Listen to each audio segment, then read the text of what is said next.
Siyempre, important ang kape kasi pag walang kape, baka mag-stop ang mundo.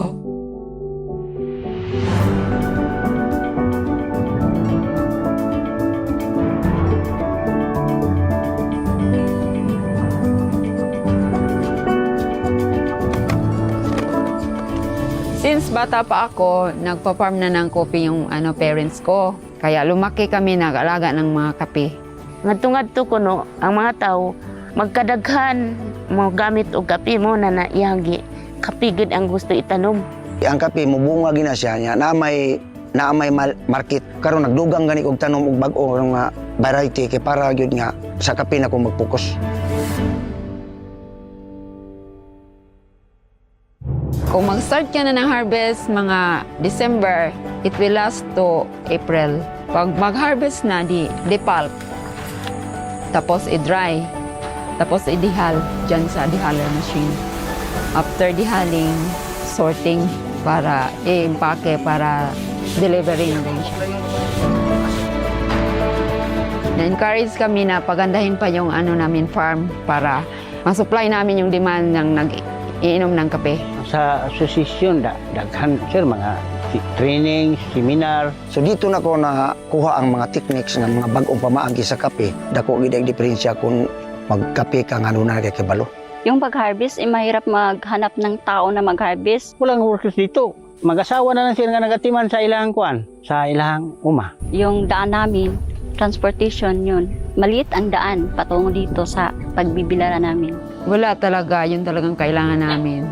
Kailangan pa kami magastos ng malaki. Weather is makaapekto, matagak yung cherry pag malakas ang ulan.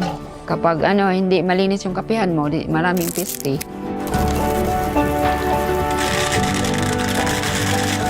With the help of the Robinsons Supermarket, mas maraming taong makatikim ng coffee namin. Pasalamat gyapon ni sila nga nakatabang pod sila kuan sa among produkto aron manon ang magkape o Nakita na ko ang kape nga kanang tanong gid sa farmers kung ikaw magkape, lami gid siya inom. Nga muna nga tingulo ka ng kape na doon na siguro ni siya kape na makakuan sa tao kay kadaghanan gid ganahan mo sila mo kape. Masaya rin. Maraming nagkakape. Kape yung produkto namin. Proud kami. Nag-aalaga ng kape. Hanggang kuan sir, sa huling patak ng kuan. Hininga, magkopi lagi talaga.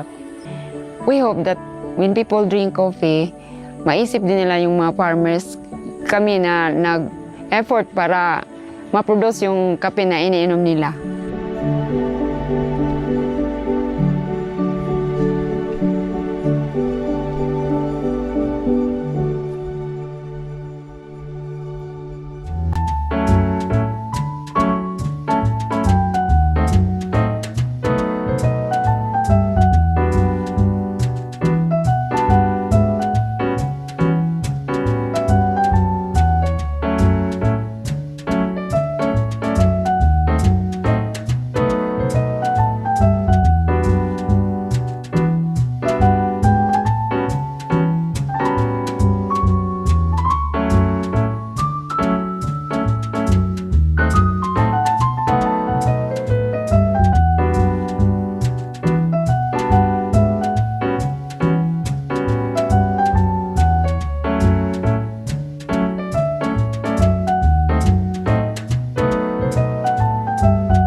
Kung ganito kataas ang gastusin, alin ang tatanggalin mo para makapag-budget? Para sa akin, araw-araw sa trabaho, hindi ako pwede mawalan ng kuryente dahil kailangan ko ng wifi. Wala pa akong sariling bahay. Hirap naman ng wala kang titirahan. Yung pagkain kasi kailangan mo para mabuhay. Handa akong bitawan yung maintenance. Kung ito yung mawawala, ako lang yung maapektuhan. Kung itong iba, buong pamilya maapektuhan. Itong maintenance, ako lang naman. Mahal kasi yung mga gamot ngayon eh.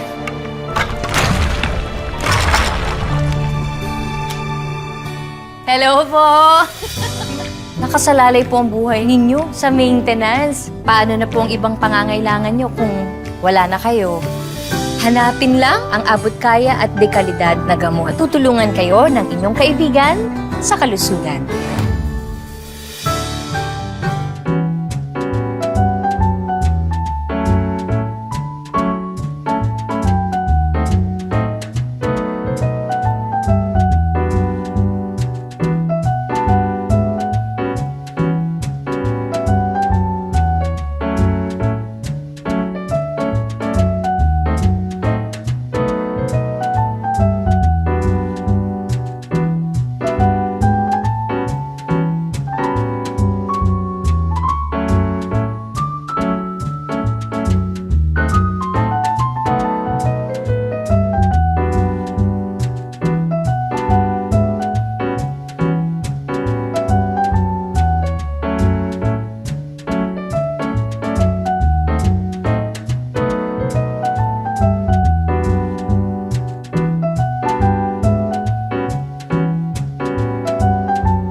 The 2025 annual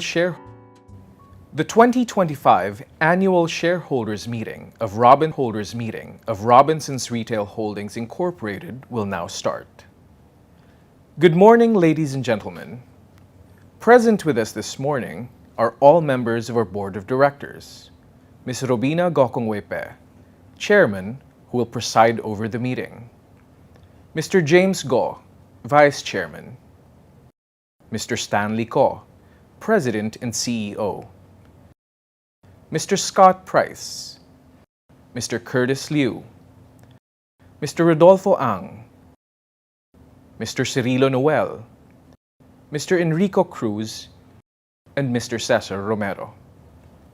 Also present are Chief Financial and Risk Officer Mylene Casiban, Vice Presidents Gina Dipaling and Gabriel Tagala III, Treasurer Graciela Banatao, and Corporate Secretary Gilbert Miliado Jr. We are also joined by representatives of our external auditors, Sisip Gores Velayo and Company. We will now play the Philippine National Anthem.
Good morning, ladies and gentlemen.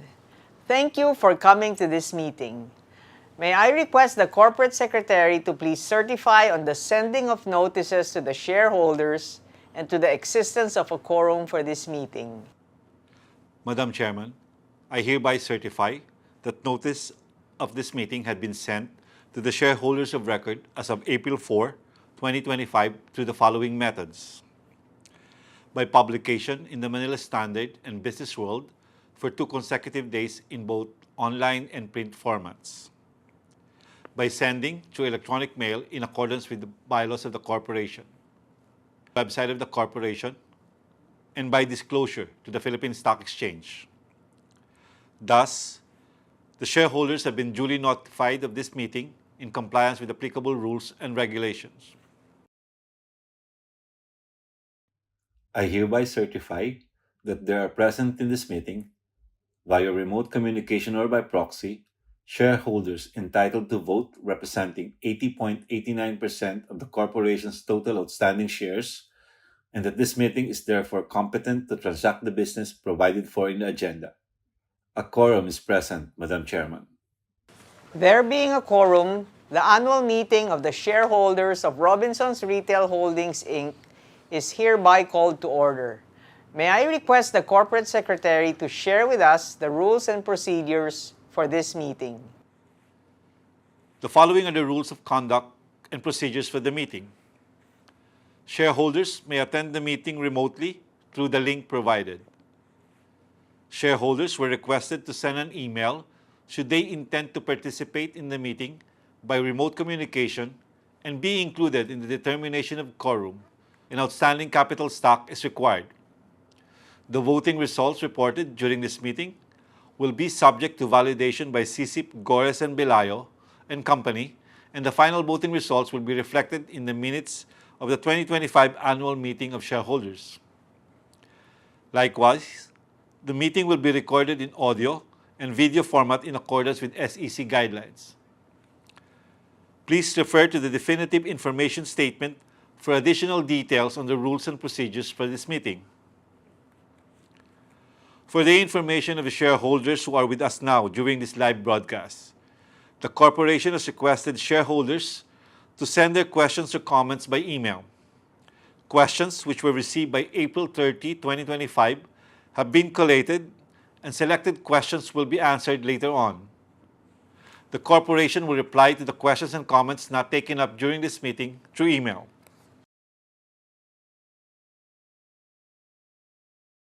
Let us now proceed to the next item in the agenda, the approval of the minutes of the 2024 annual meeting of the shareholders. May I call on the Corporate Secretary to present the results of voting for this agenda item. Madam Chairman, copies of the minutes have been distributed to the shareholders by providing the link to the said minutes in the definitive information statement and by making a copy of the minutes available in RRHI's website and by showing the QR code on the screen prior to the meeting. The minutes have been approved as submitted by votes representing 80.89% of the total outstanding shares of the corporation. Thank you. The minutes are hereby approved as presented. Moving on to the next item in the agenda, may I now call on Mr. Stanley C. Ko, President and Chief Executive Officer of the corporation, to present his report together with the audited financial statements for the year ended December 31, 2024. Mr. President. Greetings to our shareholders, board of directors, stakeholders, and friends from the media. Thank you for joining our 2025 stockholders meeting and for your continued trust and support. Today, allow me to present an overview of macro trends in Robinsons Retail's financial results, corporate developments, and sustainability initiatives. In early 2024, elevated inflation and interest rates drove consumer demand towards essential goods and value for money offerings.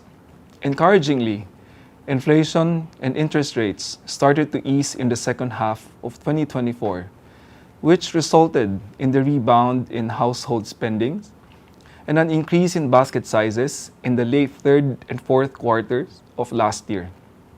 This positive momentum is expected to continue this year, benefiting retailers like us. Robinsons Retail remains one of the leading multi-format retailers in the country, operating 5 key business segments across 23 banners. We ended the year with 60 store openings, bringing our total store footprint to 2,453 stores across the Philippines. Apart from this, we also have 2,115 franchise TGP stores. Breaking it down, we have 761 stores under the food segment, 1,133 drugstores, plus 2,115 TGP stores, 50 department stores, 227 DIY stores, and 282 specialty stores. Under our specialty stores portfolio, we have appliances and electronics, toys, mass merchandise, beauty, pets, and lifestyle sneakers. On to Robinsons Retail's full year 2024 financial results. Our consolidated net sales increased by 3.7% to 199.2 billion. Once again, driven by strong demand for our 5% to 48.1 billion, driven by an improved product mix, sustained vendor support, and strategic price optimization initiatives. EBIT grew at a brisker pace at 8.9% to 9.7 billion, as gross profit gains were augmented by various cost optimization initiatives. Meanwhile, net income attributable to the parent company grew by 2.5x to 10.3 billion, mainly due to the one-time gain from the BPI Robinsons Bank merger, which was booked early last year. Excluding non-recurring items, our core net earnings grew by 12.8% to 6.4 billion, still faster than revenue growth. Our food and drugstore segments remain to be our primary sources of growth, comprising around 78% of revenues and over 80% of EBITDA for the full year. Shifting gears to our financial performance for the first quarter of 2025. We're off to a good start this year as consolidated revenues jumped 4.2% to 47.8 billion. This was driven by a 3% same-store sales growth, contributions from new stores, and additional selling days as the Holy Week holidays shifted to April. These factors partially offset the impact of fewer selling days in February, as 2024 was a leap year. Notably, most of our banners posted higher sales for the quarter, with blended same-store sales growth tracking within full-year target range of 2 to 4%. Gross profit grew at a faster pace than revenue at plus 6.2% to 11.6 billion as a result of improvements in category mix and better inventory management.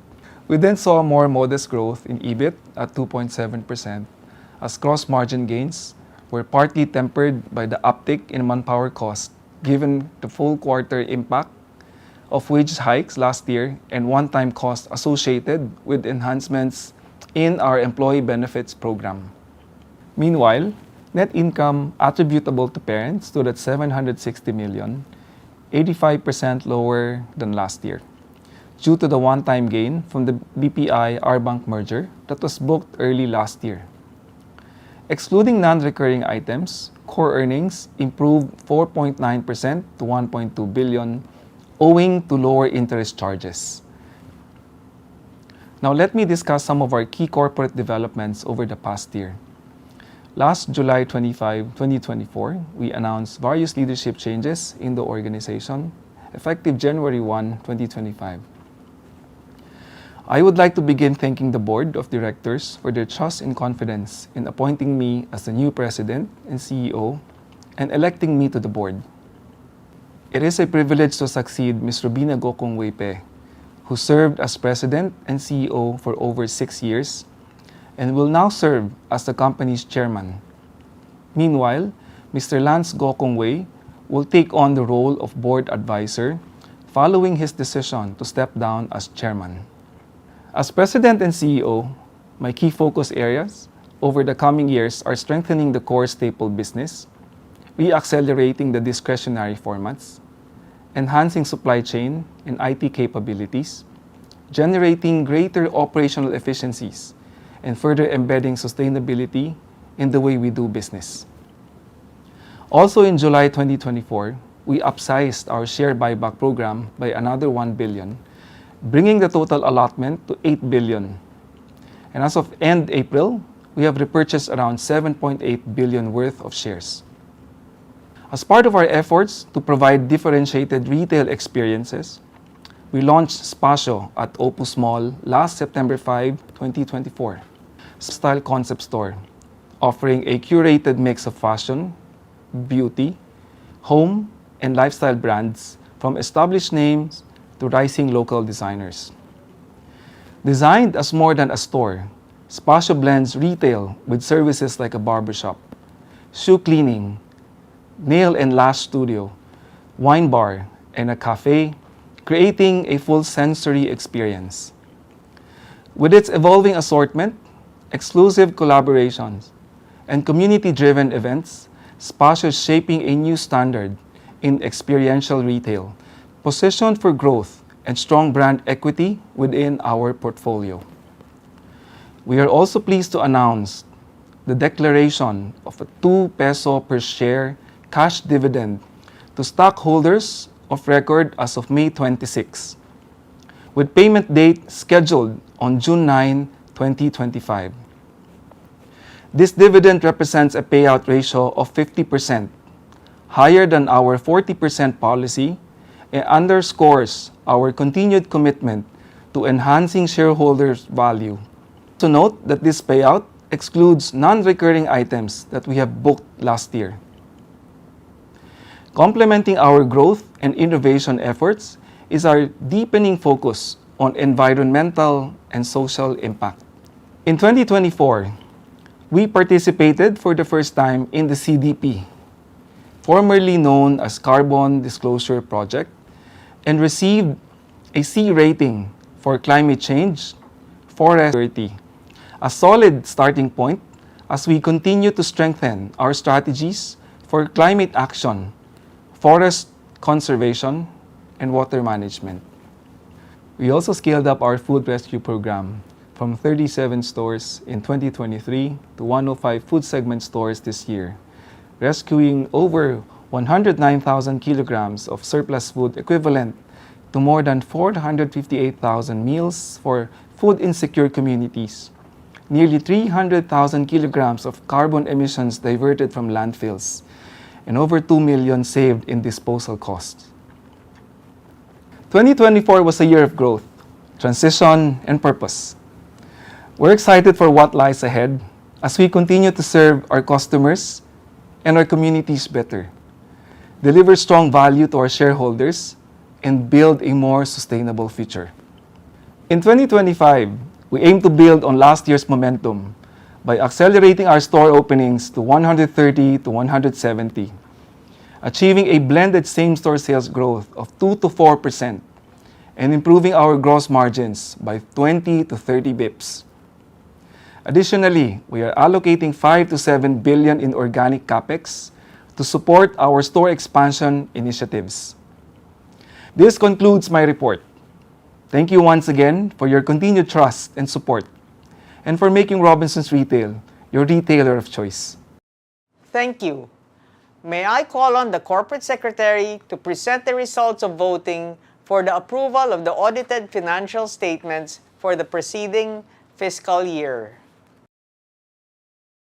Madam Chairman, we are pleased to report that shareholders representing 80.87% of the total outstanding shares of the corporation have approved the audited financial statements of the corporation for the year ended December 31, 2024 as presented. The report of the President is hereby also duly noted. The report of the President is accordingly noted, and the audited financial statements for the preceding fiscal year are hereby approved as presented. We now go to the election of the members of the Board of Directors. May I request the Corporate Secretary to read the names of the incumbent members of the Board of Directors.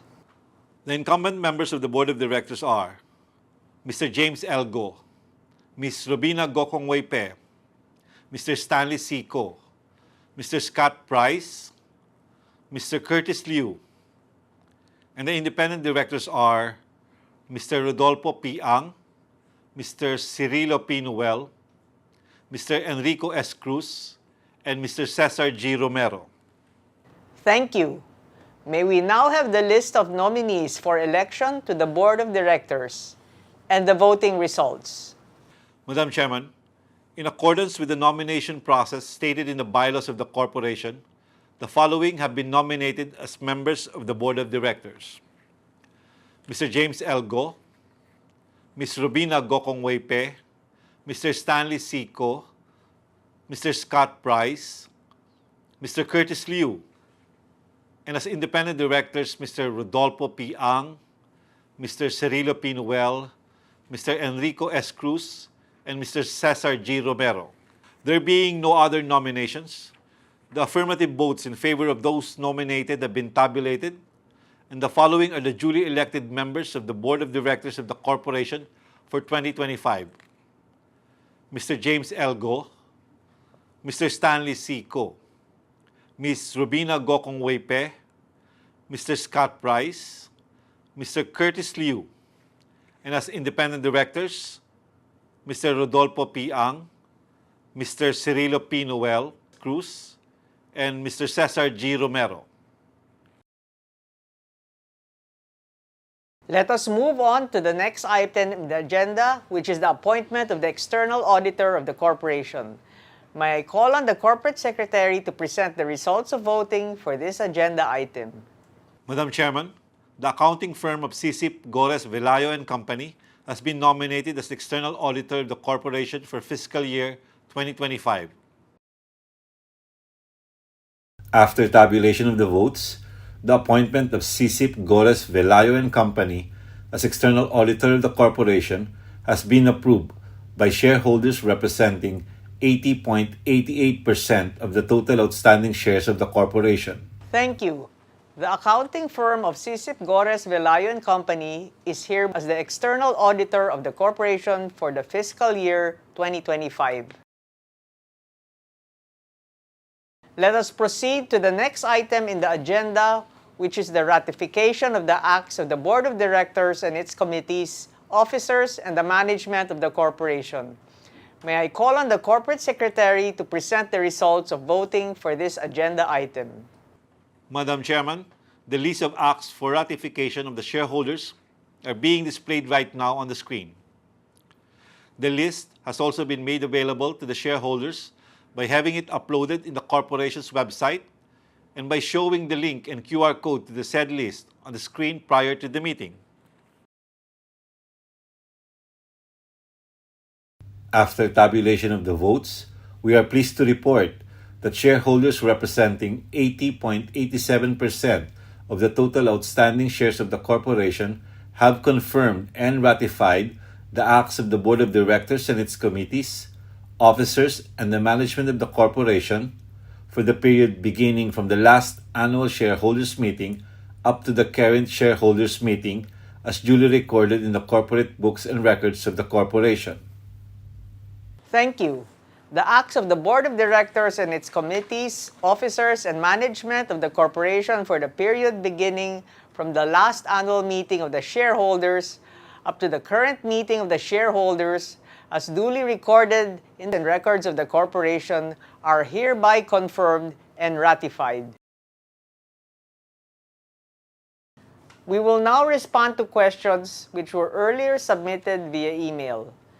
The questions will be answered by the President and CEO, Mr. Stanley C. Ko.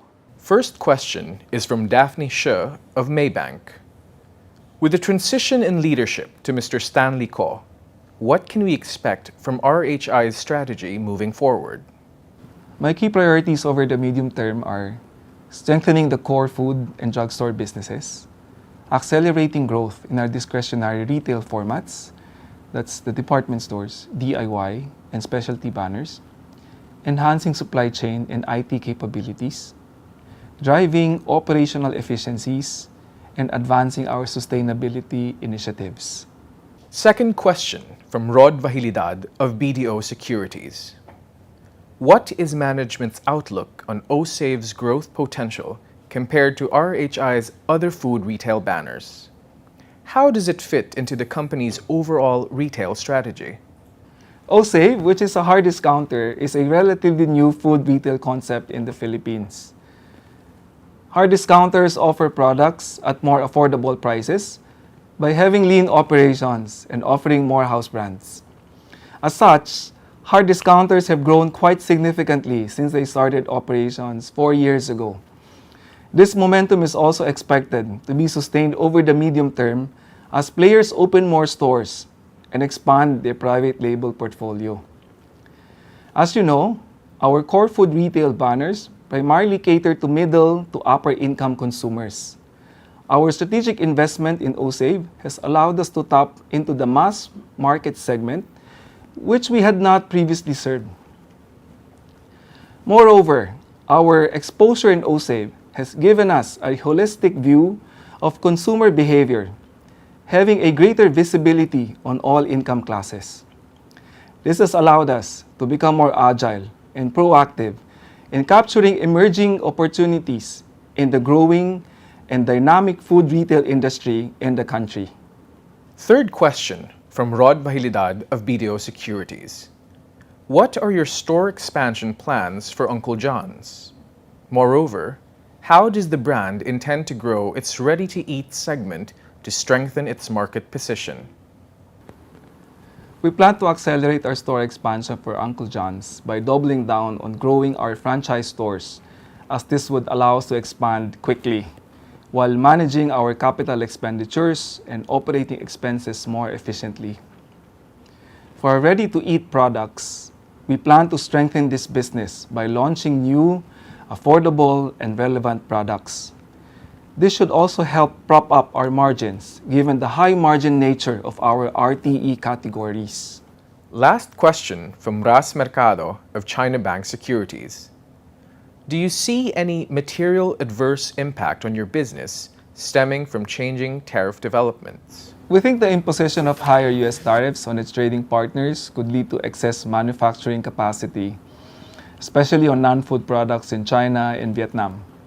The surplus in supply could eventually lead to a reduction in our inventory costs and present an opportunity to improve our margins and pricing dynamics as well as improve our offerings. For our food segment, we expect that